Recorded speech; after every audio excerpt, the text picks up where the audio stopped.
Isso, às 11 horas e 54 minutos, a gente depois volta a falar um pouco mais sobre essa história da violência, que a gente já começa a entrar agora num outro assunto que é relacionado à Síria, que a gente tem um convidado aqui para que possa nos ajudar a entender o que está acontecendo por lá. A última notícia que nós temos em relação à Síria e que chama a atenção na nossa página é a confirmação por parte do Kremlin, justamente de que Assad recebeu asilo na Rússia. O porta-voz do Kremlin confirmou hoje que o ditador sírio deposto Bashar al-Assad recebeu asilo em Moscou.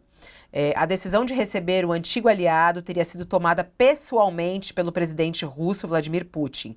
Disse: "É claro que tais decisões não podem ser tomadas sem o chefe de Estado", foi o que avisou o porta-voz aos repórteres. Ele, no entanto, se recusou a dizer a localização exata da Rússia onde o ex-ditador e sua família está. Horas antes, o Kremlin havia se recusado a confirmar os relatos do asilo político e agora há essa confirmação. As agências russas anunciaram na noite de domingo que Assad, aliado da Rússia, e sua família estavam em Moscou.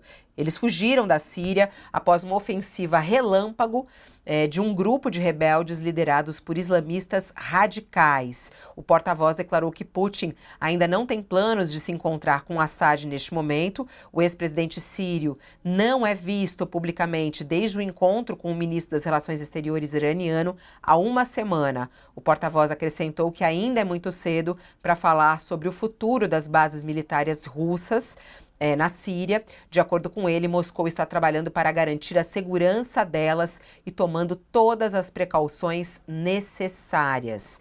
No domingo, a Rússia disse que Assad decidiu renunciar após negociações. A gente recebe neste momento o professor, e ele também, que é justamente o investigador neste momento, né? Ele participa da comissão da ONU que apura justamente os crimes cometidos lá na Síria, investigar o conflito na Síria. Estou falando do professor Paulo Sérgio Pinheiro, que já está conosco. Olá, bom dia, seja muito bem-vindo ao nosso All News. Bom dia. Bom, eu queria até iniciar perguntando a respeito desse aceno aí da Rússia, confirmado então, ele recebeu asilo na Rússia. O que isso indica de posicionamento da Rússia em relação a toda a geopolítica e tudo que a gente está acompanhando em relação à atuação da Síria neste momento? Olha, não foi nenhuma surpresa. Desde 2015, a Federação Russa foi chamada para ajudar o governo da Síria na luta com o que eles consideraram os terroristas, os grupos estatais não armados. Então, eu acho que não surpreendeu ninguém. Era o lugar que ele podia ir com maior facilidade, dado o tempo, desde 2015 até agora, quase 10 anos, dessa aliança no combate na Síria. Aliás, aí a gente vê o posicionamento da Rússia, né, dando esse acolhimento a ele. Aí até olhando, eu queria uma análise sua sobre a questão do Brasil. Tem muita gente perguntando aqui sobre o posicionamento do presidente Lula, que até este momento não se pronunciou. A gente mais cedo trouxe a informação do Itamaraty, a nota divulgada pelo Itamaraty no sábado diz que o governo brasileiro acompanha com preocupação a escalada de hostilidades na Síria, né? E eles também pediram para que os brasileiros deixem o país neste momento. Isso também numa indicação aí de uma orientação aos brasileiros que residem lá, falando que, como eles estão preocupados com a região, eles indicam para que os cidadãos brasileiros deixem o país. Como é que o senhor vê o posicionamento do Brasil nesta questão da Síria? E até alguns falando, será que Lula tem alguma proximidade com Assad? Como é que o senhor analisa? Olha, eu não tenho nada a ver com o governo brasileiro, mas sigo com muito interesse a política externa do Brasil, com a qual eu concordo integralmente. O presidente Lula não tem que falar nada, porque o Brasil não é preciso fazer reconhecimento de um novo governo, isso está totalmente fora de questão. E o que o embaixador, o ministro Mauro Vieira fez é de bom senso, é que o Brasil sempre faz. você tem algum governo que vem abaixo, tem uma revolução, rebelião, e você retira os brasileiros, como no genocídio em Gaza, o Brasil fez muito corretamente, trouxe imediatamente os brasileiros. Do alto da minha irresponsabilidade em relação ao Brasil, eu não vejo nenhum perigo para os brasileiros lá. Eles não vão atacar o Brasil. Por que vão atacar os brasileiros? O Brasil, como alguns governos sábios, como a Suécia, a antiga Tchecoslováquia e outros países europeus, manteve a embaixada lá, o que é ótimo. Os outros países europeus que fecharam as embaixadas não têm informação, ficaram sem nenhuma informação. Eu tive a oportunidade de dizer isso aos próprios países que fizeram isso. Então, é normal, eu acho que o Itamaraty está seguindo a cartilha golpe de Estado, revolução, trazer os brasileiros e fazer o que está fazendo. É isso. Não tem presidente Lula, não tem que falar nada. Eu acho que o chanceler está fazendo muito bem a sua função. Olha, professor, à luz das informações e do conhecimento que o senhor tem a respeito daquela região, a respeito da Síria, não se pode fazer restrições à queda de uma ditadura. Essa ditadura Assad estava ali há mais de 5 décadas oprimindo o seu próprio povo, matando sua própria gente, né? Então, é um grande alívio que a ditadura tenha sido interrompida. Mas o que eu queria saber do senhor com base no grupo que está assumindo agora o poder, quais são as perspectivas de melhoria e de alguma coisa que se pareça com um fator democrático? O que é que nós vamos ter ali? Mais do mesmo? Uma nova onda de radicalismo? O que é que o senhor vislumbra? Olha, eu sou um pouco fraco em termos de astrologia. O que tem que se fazer é celebrar o contentamento da população síria, que está fazendo isso. Os presos, dezenas de milhares, estão sendo libertados na principal prisão, que é a prisão de Sednaia. Eles estão tentando achar o que se fala de celas debaixo da terra. Enfim, eu nunca soube disso, mas pode ser que haja. Então, é um momento de celebração. É momento de celebração, igualmente, para os refugiados. Tem 7 milhões de refugiados na Turquia. Tem mais de 1 milhão, extraoficialmente, no Líbano. 400 mil, a partir do momento que Israel atacou ilegalmente o Líbano, escolheram 2 perigos, resolveram entrar na Síria de Bashar, na ditadura, você lembrou muito bem. Não são só esses 11 anos, são meio século. É isso. Do pai dele, da família dele. Peraí, eu não terminei. Então, isso é um momento de celebração. 2, esse grupo, que se traduz, o Tahrir al-Sham, se traduz como Coletivo para a Libertação do Levante, ele administra, desde 2017, uma província da Síria, que é o Idlib. A maluquice que foi feita pela Síria foi de ir colocando as lideranças que iam sendo derrotadas e as famílias nesse governorado.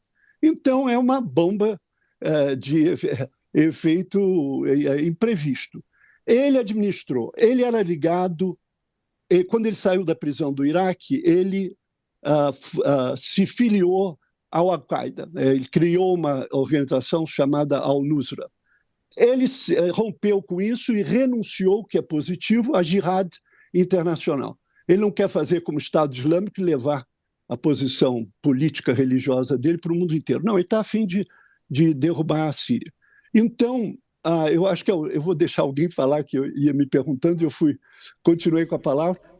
Então, na segunda resposta, eu falo do cenário que pode acontecer. Hoje é celebração. Houve pequenas pilhagens no Banco Central da Síria, que foram conternadas. Tem armas rolando em público demais, mas isso também é normal. Desde a Revolução dos Cravos até essa, tudo isso é possível. Agora, última coisa que eu vou dizer. O discurso do líder, Jobrani, tem sido de muita moderação. Eu vi as entrevistas dele na CNN a uma mulher, o que é excepcional, e no New York Times, e é como da minha idade eu posso dizer isso, é como Fidel Castro depois da a derrubada da Moncada, em que ele se apresenta como um líder que vai resolver a situação. Então, é surpreendente. E ele, o grupo de transição, o governo de transição, fez um statement de uma página muito razoável, dizendo, não vamos perseguir as minorias, as crianças vão poder se expressar como quiserem, não vamos impor uma polícia de moralidade às mulheres. Então, hoje, quer dizer, uma semana depois desses acontecimentos, é o que está acontecendo. Mas, professor, houve uma celebração também muito grande em 1979, quando o Ayatollah Khomeini derrubou o Shah Reza Pahlavi. Uma celebração grande. E o Khomeini, naquela época, chegou a dizer que pretendia uma república islâmica que tratasse todos os cidadãos como iguais, incluindo judeus, cristãos e outras minorias ilícitas, segundo ele.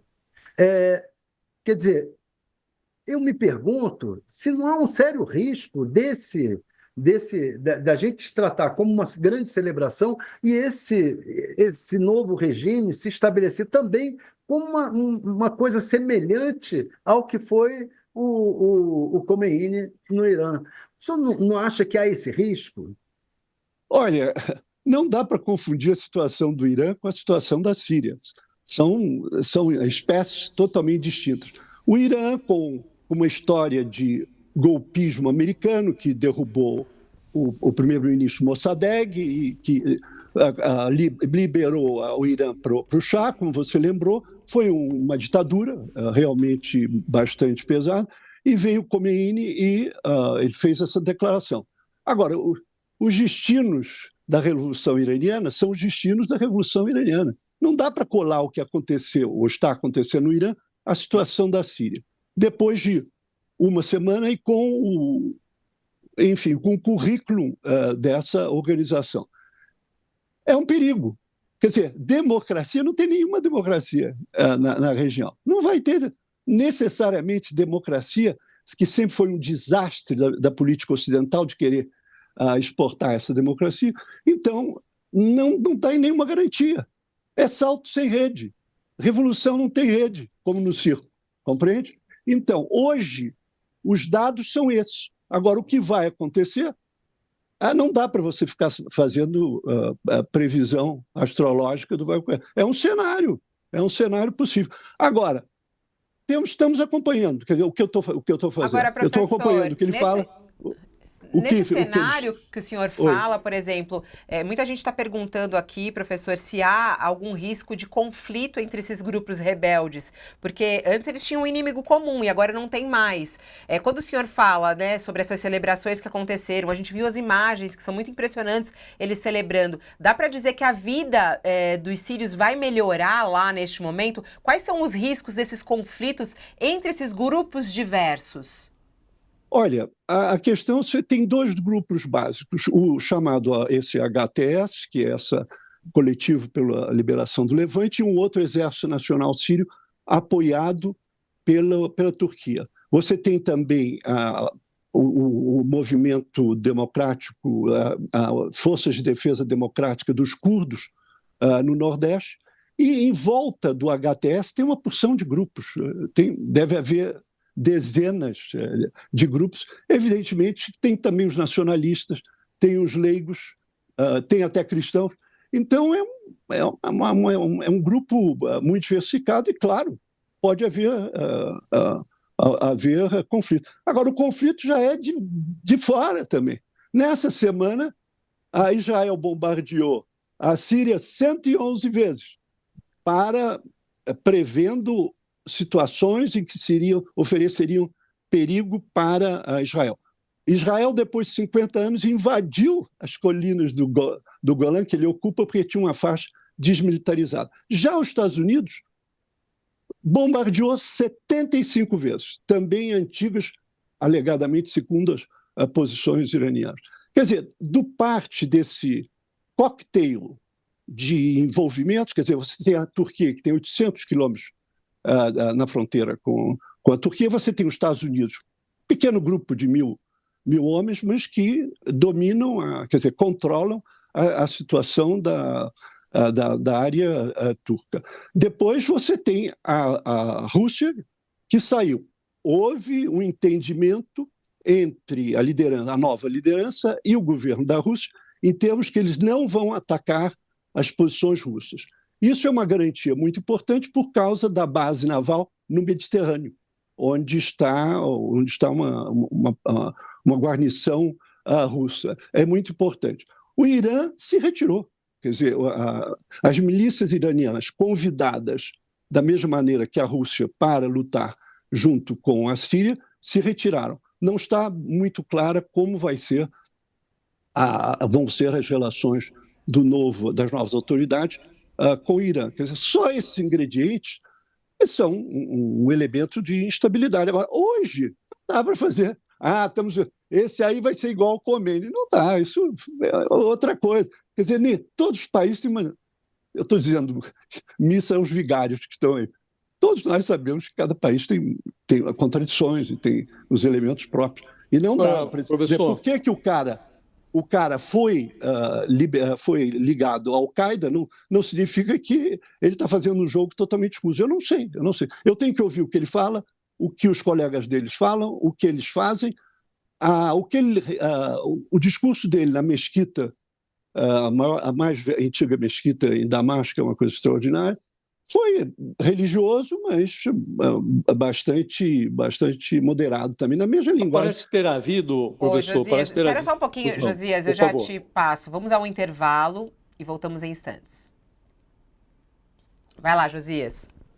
Parece ter havido, professor, um entendimento, né? Houve uma reunião ali antes do desfecho, reunião em que estavam os chanceleres da Turquia, da Rússia, do Catar, não é?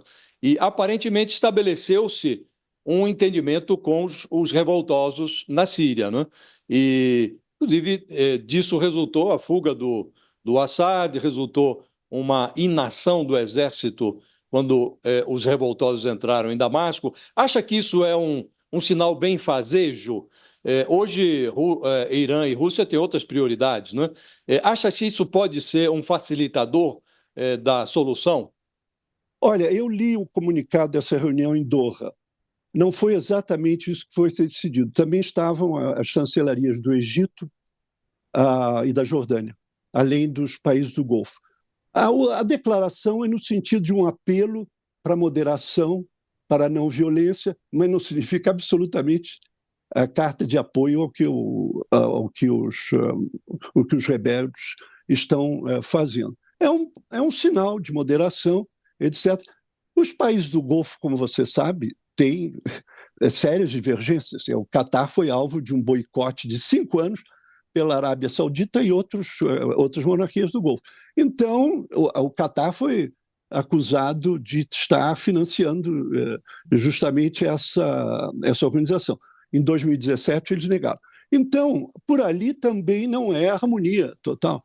Mas a política é isso mesmo, é desarmonia. E, especialmente nesses momentos de revolução, não há nenhuma harmonia. Se no dia a dia isso não existe, imagine uma situação em revolução. Isso ajudou, mas, além disso, esse entendimento específico com o governo russo, que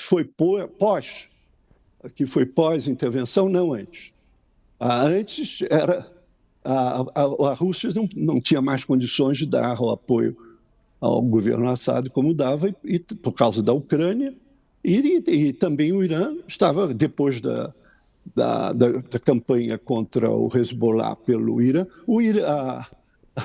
a Israel bombardeou o consulado do Irã em Damasco.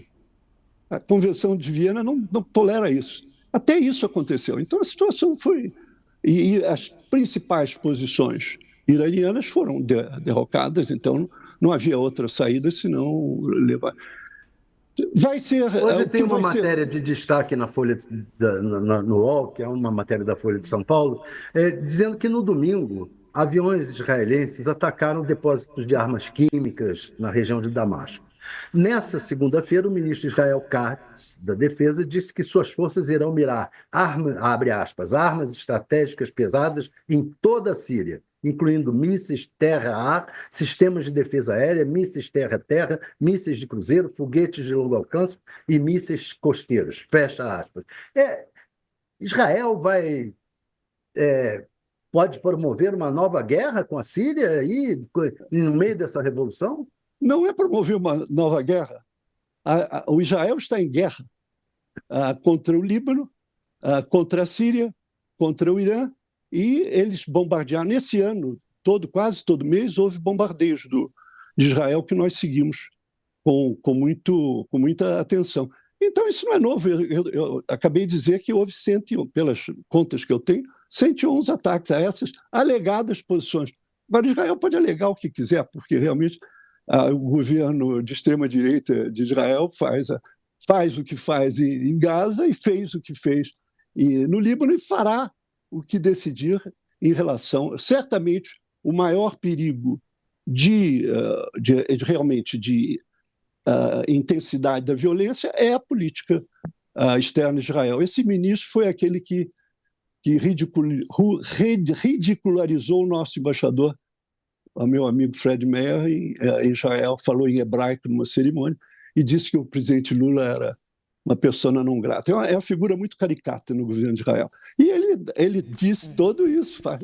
Está fazendo, não é novidade, já estão fazendo. Esse ministro, que é um boquiroto, resolveu dizer tudo isso. Professor, até para a gente encerrar aqui, não ocupar tanto seu tempo, qual deve ser o futuro de Bashar al-Assad? Ele pode ser punido pelo seu histórico lá na Síria? Qual é a tua expectativa?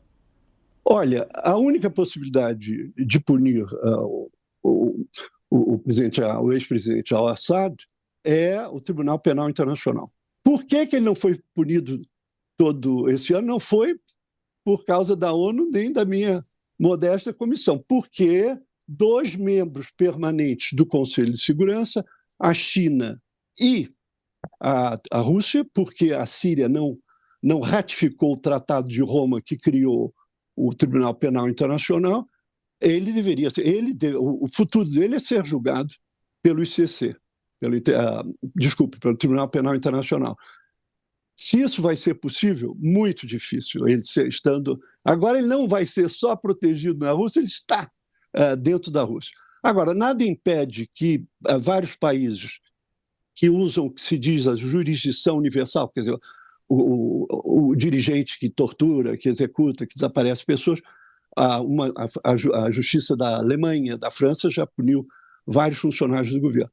Mas, de imediato, o presidente Assad pode aproveitar. Eles não dizem onde ele está, porque certamente seria um alvo fácil para esses países que gostam de bombardear outros países. Então, ninguém vai dizer onde ele está, mas ele pode ficar tranquilo lá. Pode ficar tranquilo, é boa. Mais um intervalo para quem está conosco na TV. Olha, agradeço imensamente sua participação aqui, com todo o seu conhecimento e toda a sua apuração aí em relação a esse caso. Muito obrigada, professora. Até uma próxima oportunidade. Eu que agradeço ter ouvido vocês. Eu sempre melhoro quando eu converso com vocês. Imagina, um abraço. Honra nossa. A gente que sempre Obrigado. melhora ouvindo as suas análises e ouvindo, né, o senhor compartilhar os seus conhecimentos. Até a próxima, professor. Um bom dia para vocês. Foi um prazer. Obrigado. Bom dia. Grande professor Paulo Sérgio Pinheiro. Vamos lá, rapidamente, queria a análise de vocês. Josias, vamos puxar até por esse posicionamento do governo Lula. Achei curiosa a fala dele, que falou, Lula não tem que falar nada disso daí, não. Mas até ele criticou a posição do Itamaraty ao pedir para que os brasileiros saiam de lá. Né? Como é que você vê? O governo Lula deve se pronunciar? Outros líderes mundiais se pronunciaram a respeito do que está acontecendo